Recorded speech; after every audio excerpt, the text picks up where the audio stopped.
When the ship finally slipped beneath the surface, the survivors believed the worst was over. They were wrong, because in shipwrecks, most people do not die when the vessel sinks.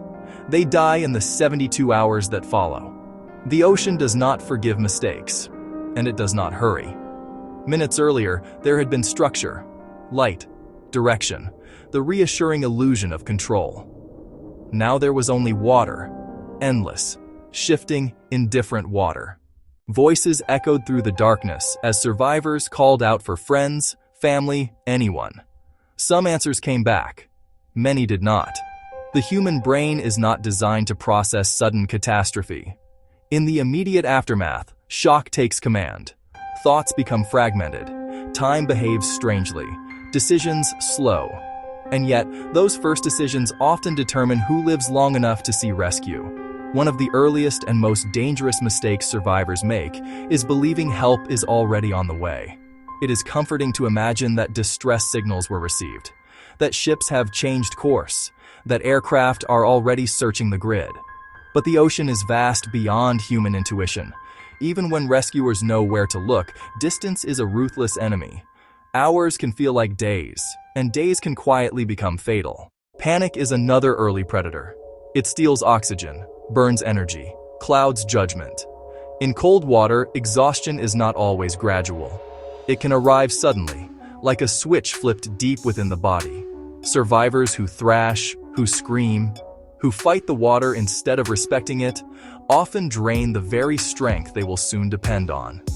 Then comes a problem few people anticipate. Leadership disappears. On land, authority is visible. In disaster, it is often swallowed along with the ship. Passengers scan faces for instruction, but the crew may already be overwhelmed, injured, or gone. Humans are creatures of structure. Without direction, groups begin to fracture almost immediately. Some insist on staying put. Others argue for swimming toward imagined lights. Small disagreements swell into dangerous divisions. Because survival rarely favors chaos. A life raft, when it appears, feels like salvation. Bright rubber against black water. A boundary between you and the deep. But a raft is not safety. It is only a temporary argument with the ocean. Exposure begins its quiet work almost immediately. Wind strips heat from the body faster than most realize. Wet clothing becomes a thief. Even in waters that seem tolerable, hypothermia stalks survivors with patient precision. Cold does not always feel deadly at first. It feels uncomfortable, then painful, then strangely warm. And that deceptive warmth is often the final warning before the body begins shutting systems down to preserve what little energy remains. As daylight fades, another transformation occurs. Darkness changes people.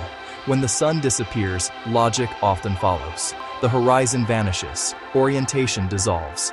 The world shrinks to the fragile circle of whatever floats beside you. Every sound becomes amplified. A splash, a distant knock against debris, the low movement of water beneath your feet.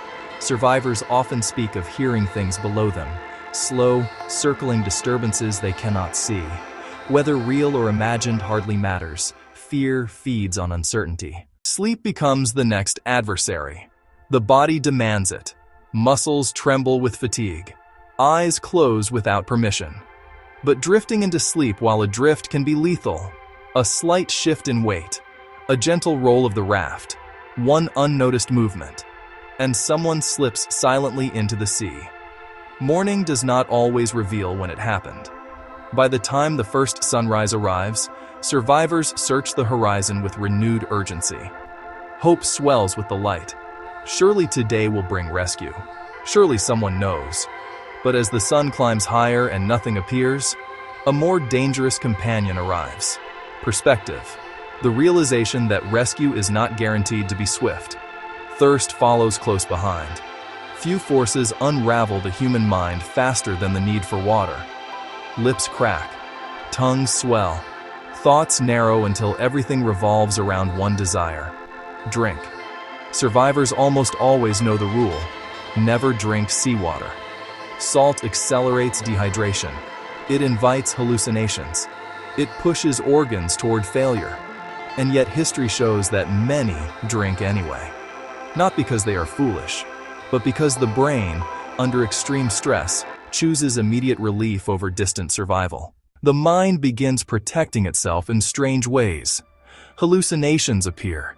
Ships materialize on the horizon, shimmering with promise, only to dissolve into heat and light. Voices drift across empty water. Some survivors swear they see land. Others speak to people who are no longer there.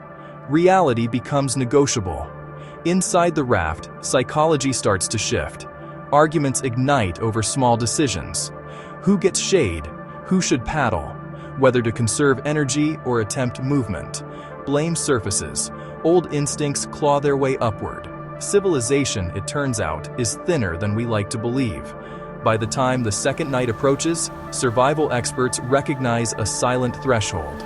If you are still adrift by night 2, the odds begin to fall sharply.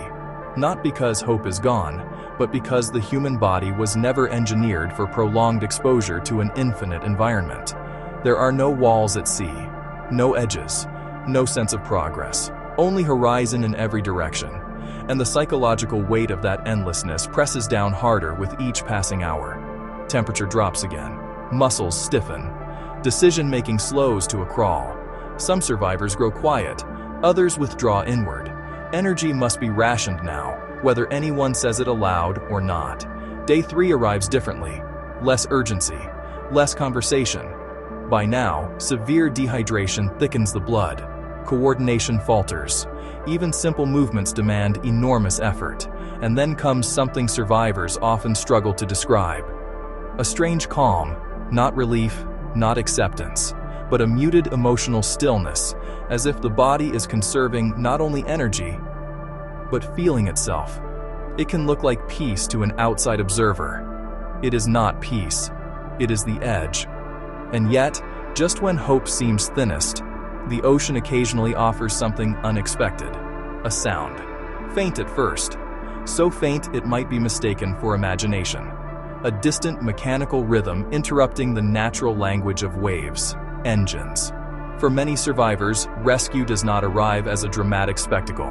There is no swelling music, no sudden celebration, just the slow, overwhelming realization that the waiting may finally be over. But survival is not the moment you are found. Survival is every decision made before that moment arrives. The energy you preserved, the panic you controlled, the water you refused, the unity you maintained, because the ocean rarely kills quickly. It waits, testing judgment, patience, and the fragile will to live. And for many who survive the sinking, the real battle begins only after the ship is gone. Out there, beyond sight of land, survival is never luck. It is behavior.